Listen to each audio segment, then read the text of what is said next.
Good morning વિદ્યાર્થી મિત્રો.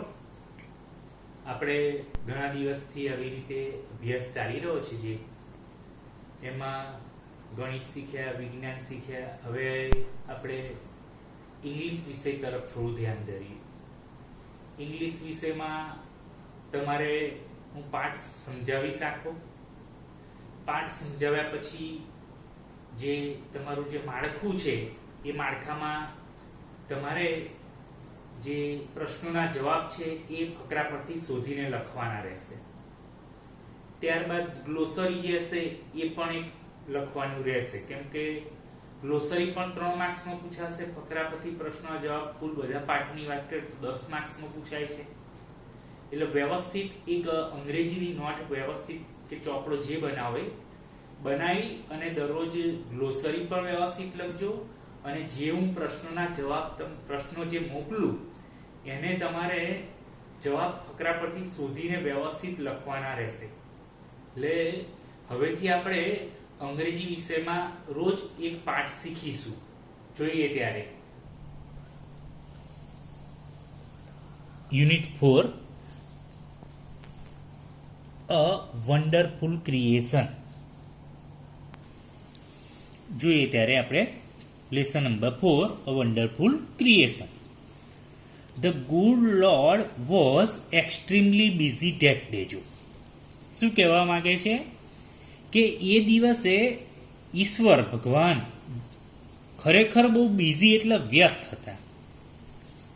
He was into his 6th day of overtime. તમે વિચારો, ભગવાનને પણ ઓવરટાઈમ કરો. તેમનું તમે જો આજે 6થો દિવસ હતો કામનો, બોજનો, overtime. When he was working with full concentration, an angel appeared and commented. હવે શું થયું? કામ જ્યારે ભગવાન કરતા હતા, ફૂલ કોન્સન્ટ્રેશનની વાત કરજો. કોન્સન્ટ્રેશન એટલે થાય એકાગ્રતા. પૂરી એકાગ્રતાથી ભગવાન જ્યારે કામ કરી રહ્યા હતા, એવામાં તમે જો એન એન્જલ અપિયર્ડ. એન્જલ એટલે દેવદૂત, અપિયર્ડ એટલે દેખાવું. એન્ડ કોમેન્ટેડ અને બોલે, you are taking so much care for creating this creature. જો દેવદૂતે ભગવાનને કીધું કે તમે તો આ જીવ બનાવવામાં તમે જો you are taking so much care for creating this. Creating એટલે બનાવો, કે તમે આ પ્રાણીના સર્જનમાં વધારે પડતી કાળજી લઈ રહ્યા છો કે છે. જોઈ લો, ભગવાને જવાબ આપ્યો, that's true said the lord. ખરેખર વાત તારી સાચી છે. Do you want to know the details. જો તારે બધી વિગતો જાણવી છે શું છે. દેવદૂતે પાછો પ્રશ્ન કર્યો, વોટ આર ધે. શું છે? The angel was curious. બહુ ઉત્સુક, ક્યુરિયસ એટલે ઉત્સુકતાથી પૂછ્યું કે શું છે. જવાબ આપ્યો,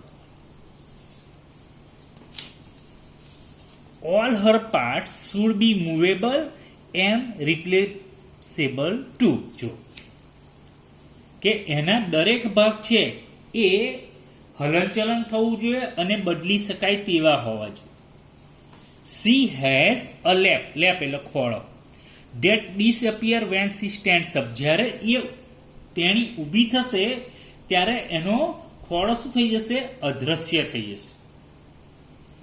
I have to endow her with a kiss that can cure everything from a broken leg to a broken heart. આ બહુ સમજવા જેવું વાત કે જે તે જ્યારે ઊભી થાય છે ત્યારે અદ્રશ્ય થાય છે, અને મારે એની અંદર એક એવું ચુંબન મૂકવાનું છે કે જે બધા ઉપચાર કરી શકે.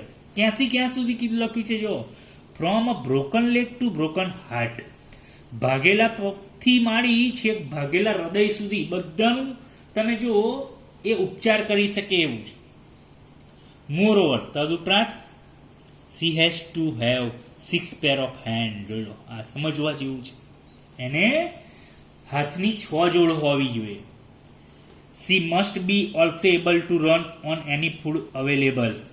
જોઈ લો, કોઈ પણ ઉપલબ્ધ ખોરાક પર એ નભી શકવી જોઈએ. And should have 3 pair of eyes. જોઈ લો, અને આંખની કેટલી જોડ છે? 3 જોડ હોવી જોઈએ. એટલે જોઈ લો, એમાં આ વર્ણન કરેલું છે. 6 જોડ તમે જુઓ તો એના હાથ છે, 3 પેર તમે જુઓ તો એની આંખો છે. એના બધા પાર્ટ્સ કેવા છે? મૂવેબલ, હલનચલન કરી શકાય, રિપ્લેસેબલ, બદલી શકાય તેવા છે. લે પેલો ખોળો, દરેક શબ્દનો અર્થ સમજજો બરાબર. આ ઇંગ્લિશ છે.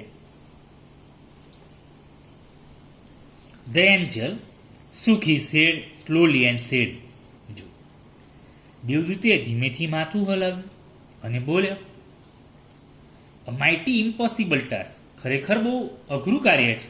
આઈ સપોઝ કે 6 pair of hands, 6 પેર હાથ એની જોડની વાત કરો છો કે? નો વે કે છે, એ તો અસંભવ. હાથની 6 જોડ હોતી. ભગવાન શું કે?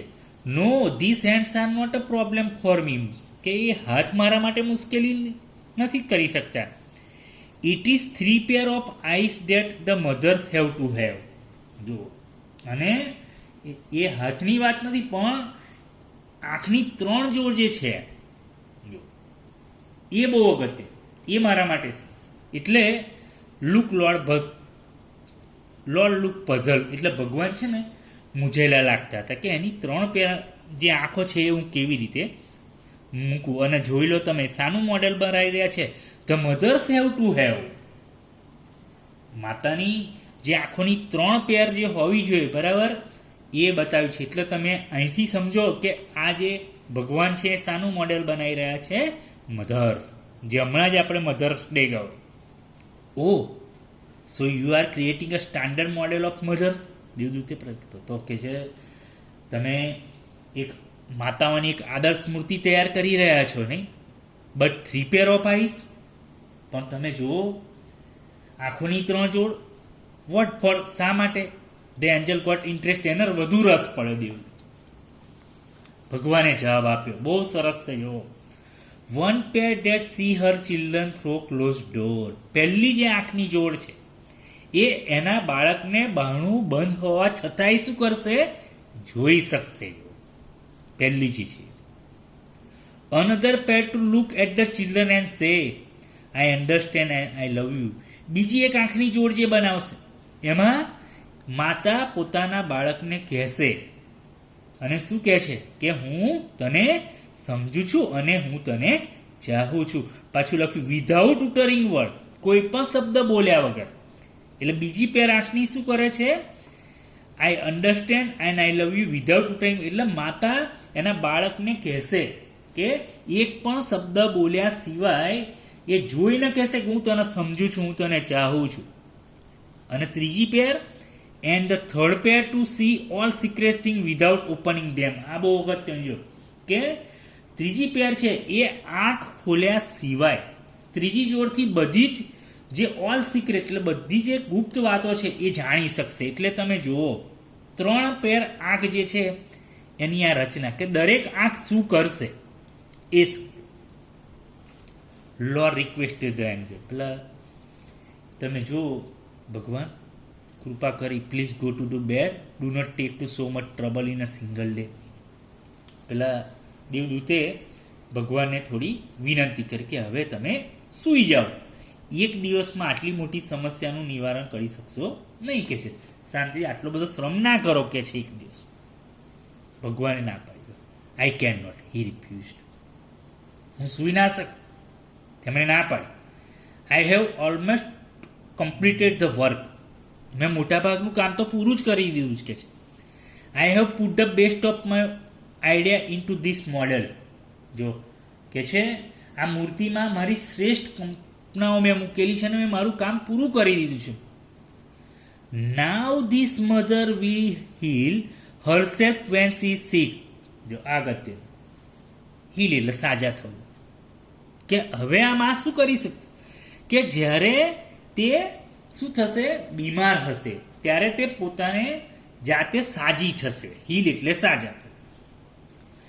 She would be able to feed a family of 6 members only a half kilo of cabbage. બહુ સરસ વાક્ય છે. જો અડધો કિલો કોબીજમાં કુટુંબના 6 સભ્યોને ખવડાવશે, જો જમાડશે.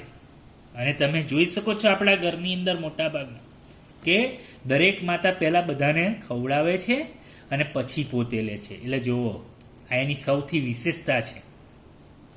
બીમાર પડશે તો સાજી જાતે થઈ જશે. અડધો કિલો કોબીજ લાયા છે તો 6 સકુટુંબના સભ્યને ખવડાવશે અને પછી પોતે ખાશે. And she would manage a child bath, play, study, food and sleep without getting irritated. ચીડાયા વગર. કે she would manage a child bath. વિચારો, કોઈ પણ જાતનો મિજાજ ગુમાવ્યા વગર, અકળાયા વગર તમે જુઓ બાળકનું સ્નાન કરાવે છે, રમત કરાવે, ફૂડ તમે ખવડાવે, સ્લીપ સુવડાવે, સ્ટડી અભ્યાસ પણ કરાવશે. વિચારો, અને પાછું ખોરાક બરાક બધું જ આપશે, કોઈ પણ જાત. The Angel vent around the model of the mother very slowly. હવે પેલા દેવદૂતથી સારું રહેવાયું નહીં, એટલે શું કર્યું એણે? થોડુંક જે મૂર્તિ હતી એની પ્રદક્ષિણા કરી અને સ્પર્શ કર્યો. He touch it and said it's too soft.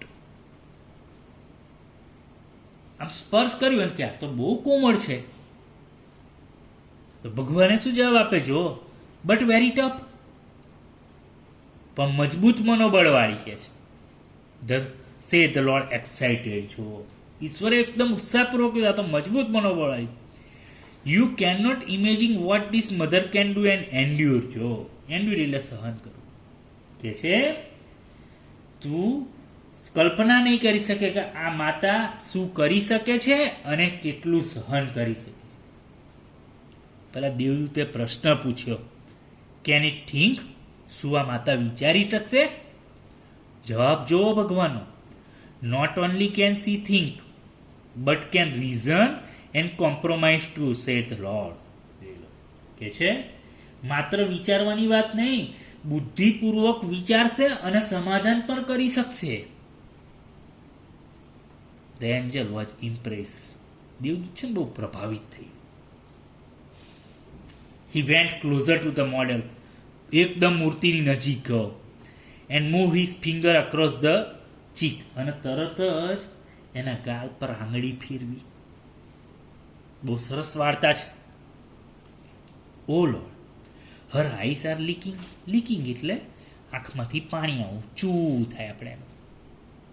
એની આંખમાં તમે જો ચૂએ છે, મતલબ આંખમાંથી પાણી આવું. How did this happen? એ કેવી રીતે બન્યું?